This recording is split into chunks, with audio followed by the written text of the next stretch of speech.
আজকে তোমাদের সাথে শেয়ার করব পুঁই মিটুলির রেসিপি।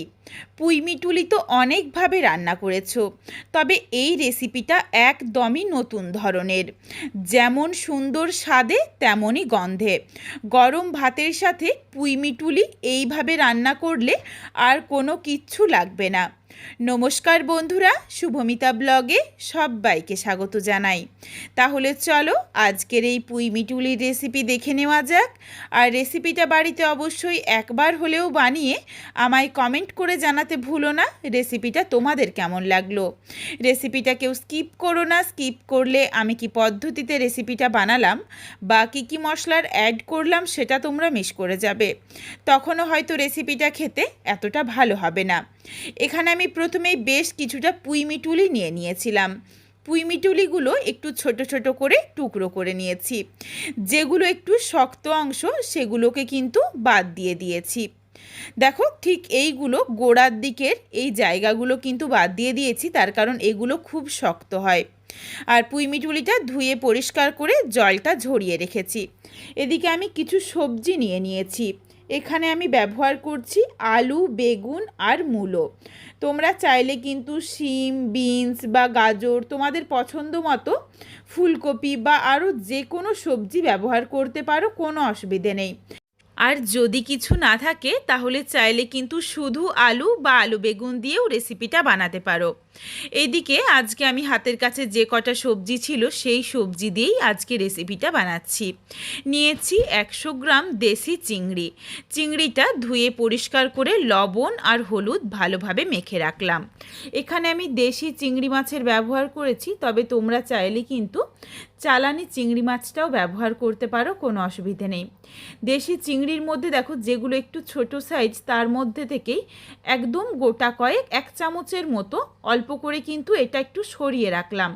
এটা কিন্তু আমি অন্যভাবে ব্যবহার করব। আর দেখো বাকি চিংড়ি মাছটাও একটা সাইডে রেখে দিয়েছি, এটা আলাদাভাবে ব্যবহার করব, যাতে এই রান্নার স্বাদ ও গন্ধ সম্পূর্ণ বদলে যায়। দেখতে থাকো যে ঠিক কীভাবে ব্যবহার করছি। আশা করছি রেসিপিটা তোমাদের বেশ নতুন ধরনের লাগবে।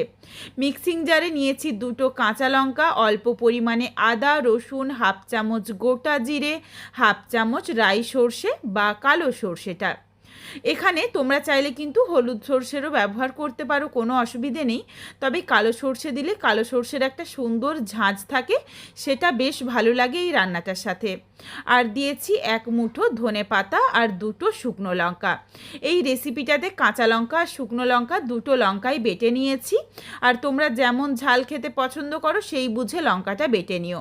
এখানে কিন্তু আমি আর গুঁড়ো লঙ্কার ব্যবহার করব না। মশলাটা প্রথমেই জল ছাড়াই একটু বেটে নিয়েছি।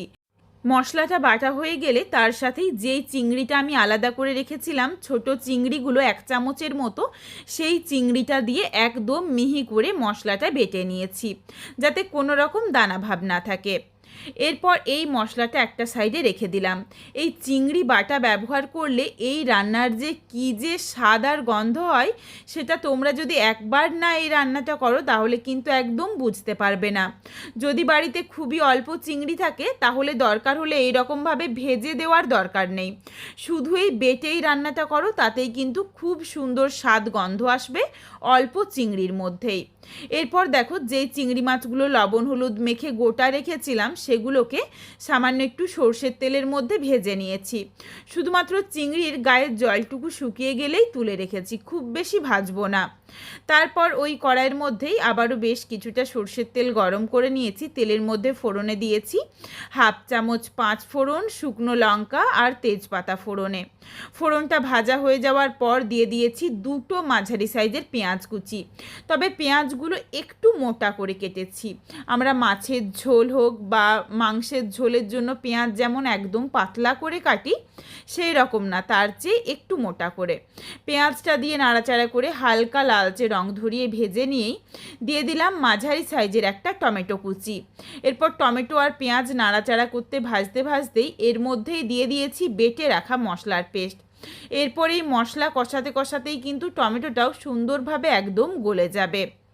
বেশ কিছুক্ষণ সময় নিয়ে দেখো মশলাটা কষিয়ে নিয়েছি। টমেটোটা কিন্তু একদম গলে গেছে আর মশলাটা থেকে দেখো সুন্দরভাবে তেল ছাড়তে শুরু করেছে।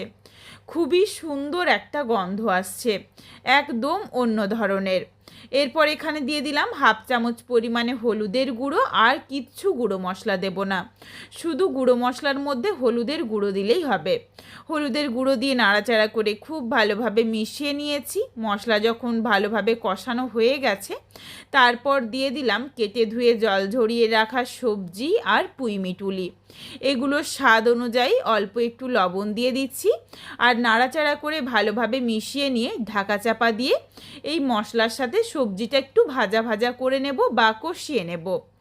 বেশ কিছুক্ষণের জন্য ঢাকনা দিয়ে ঢেকে রাখতেই দেখো বেশ কিছুটা জল ছেড়ে এসেছে। এই জলটা কিন্তু খুব ভালোভাবে শুকিয়ে নিতে হবে।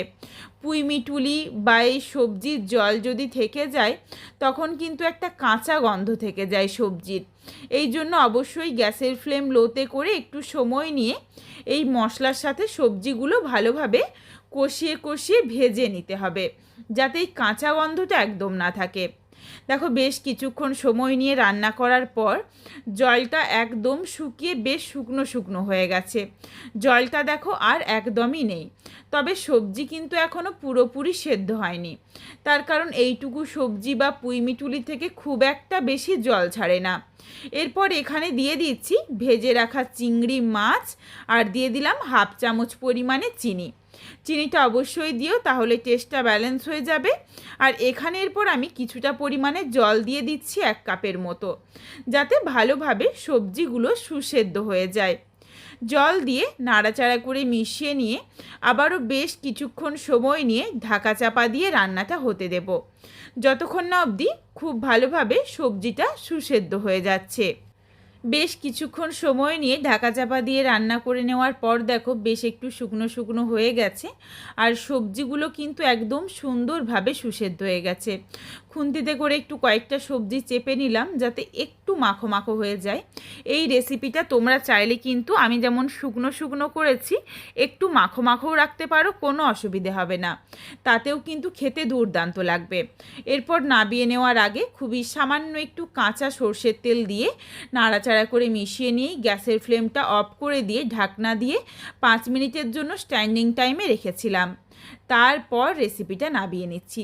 তোমরা চাইলে কিন্তু একদম শেষে অল্প একটু ফ্রেশ ধনেপাতা কুচি বা চেরা কাঁচা লঙ্কা এগুলোও দিতে পারো। রেসিপিটা দেখো নাবিয়ে নিয়েছি, দুর্দান্ত দেখতে হয়েছে আর খেতে অপূর্ব লাগে। পুরো রান্নাঘর কিন্তু একদম গন্ধে মম করছে। বাড়িতে অবশ্যই একবার হলেও এইভাবে পুঁইমিটুলি রান্না করে দেখো, তারপর আমায় কমেন্ট করে জানিও রেসিপিটা তোমাদের কেমন লাগলো। রেসিপিটা তোমাদের যদি ভালো লাগে তাহলে লাইক করো, শেয়ার করে বন্ধুদের দেখার সুযোগ করে দিও। তোমরা যদি আরও এই ধরনের নিত্য নতুন ঘরোয়া রেসিপি দেখতে চাও তাহলে অবশ্যই আমার চ্যানেলটিকে সাবস্ক্রাইব করে পাশে থাকা বেলটি অন করে অল নোটিফিকেশন অন করে দিও, যাতে আমার প্রত্যেকটা রেসিপির নোটিফিকেশান সবার প্রথমে তোমাদের কাছে পৌঁছে যায়। আর অবশ্যই আমার চ্যানেলটিকে হাইপ করে দিও, যাতে আমি আরও এগিয়ে যেতে পারি, তোমাদের সাথে আরও নিত্য নতুন ঘরোয়া রেসিপি শেয়ার করতে পারি। আবারও খুব শীঘ্রই হাজির হচ্ছি ঘরোয়া নতুন কোনো এক রেসিপি নিয়ে। পরবর্তী রেসিপি দেখার আমন্ত্রণ রইল। পুরো ভিডিওটা দেখার জন্য অসংখ্য ধন্যবাদ। তাহলে আজকে আসি, সবাই ভালো থেকো, সুস্থ থেকো। আবারও শীঘ্রই দেখা হচ্ছে নতুন কোনো এক রেসিপির সাথে।